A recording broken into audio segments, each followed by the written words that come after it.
Balik biyahe na tayo mga choy, makalipas ang ilang araw na pahinga. Medyo nakakagulat talaga yung mga presyo ng diesel sa mga biglaang pagtaas. Kaya nakakapinibago ng gusto dahil imbis na medyo alalay lang sana muna tayo sa biyahe. Inaabot tayo ng gabi, kakahabol kay Kitana. Kitana! Maaga akong umalis ng bahay at magkukumute lang tayo mga choy dahil ginagamit ng Esme yung motor sa pamamalengke sa tindahan. Kaya bagal-bagal na akong naglakad papunta sa garahe. Kailangan kasi natin maagang bumiyahe para makasiguradong hindi tayo masisilat sa kalsada. Pero bago ako makarating ng garahe habang nagkakape, papaliwanag na rin. Dapat yata alas 2 ako ng madaling araw umalis ng bahay. Pambihira. Ito, sukli oh. Sukli po yung 100 oh. Sinisa. Pre oh.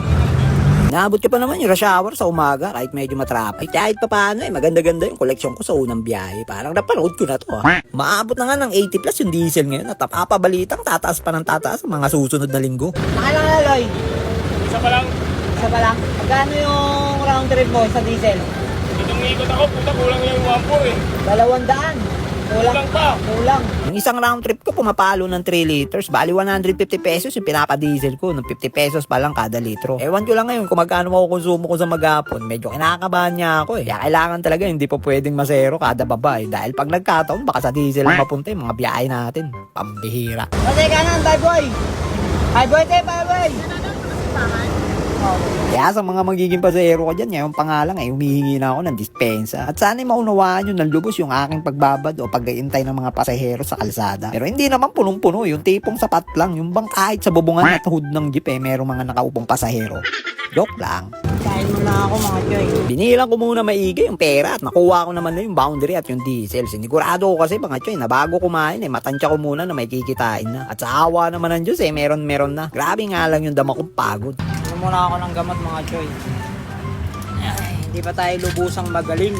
Totoo hindi pa nga ako pwede bumiyahe. Sabi ni Doc Sinekreto ko na lang. Pagkatapos kong kumain uminom muna ako ng gamot at nakalimutan kong dalhin kaninang umaga Buti na nga lang at nadala na Esme bago pumunta ng tindahan. Okay na. Tara. Bakbak ulit tayo sa biyahe. Let's go! Pero bago ako umalis pinanood ko muna yung mga estudyante na nagsasagawa ng earthquake drill para sa mga biglaang sakuna. Ang dami rin palang sobrang mga estudyante dito Kasi kung titignan nyo, eskwela nila hindi ganun kalakihan. Pero maraming makukulit Papalo ko sa'yo, sama mo yan. Boto niyo ako Mayor Sa terminal na ako dumiretso para pilaan na lang natin ang mga 2 o 3 biyahe mga choy. Mahirap kasing umasa ngayon sa iskierda lalo't mataas yung diesel. Yung pilaan ang magiging huling alas natin sa biyahe. Kanan po, kanan. Te, kanan. Tara, magpasakay sa harap nito. Babayero po kasi yung driver Hindi pinapatabi ang asawa. Bayero kasi kaya kayo nagdaan ng asawa ko Ilang beses na siguro nahuling ng bababa itong kaibigan ko Magbago ka naman mo na. Naabot ko na nga yung rush hour at uwian ng mga estudyante ng hapon. Pero may mga bante na nagtatraffic dito kaya tuloy-tuloy lang yung daloy ng mga sasakyan. Pero pagbalik ko ng terminal, naabot na tayo ng gabi at last trip ko na nga to dahil sapagkat medyo't datapot na meron pa namang susunod na araw at kailangan na natin magpahinga. Kahit hindi namin kayo guys, nag-cutting kami. Nag-cutting, nag-SM kami guys. Nag-SM perfume kami. Ayun sila.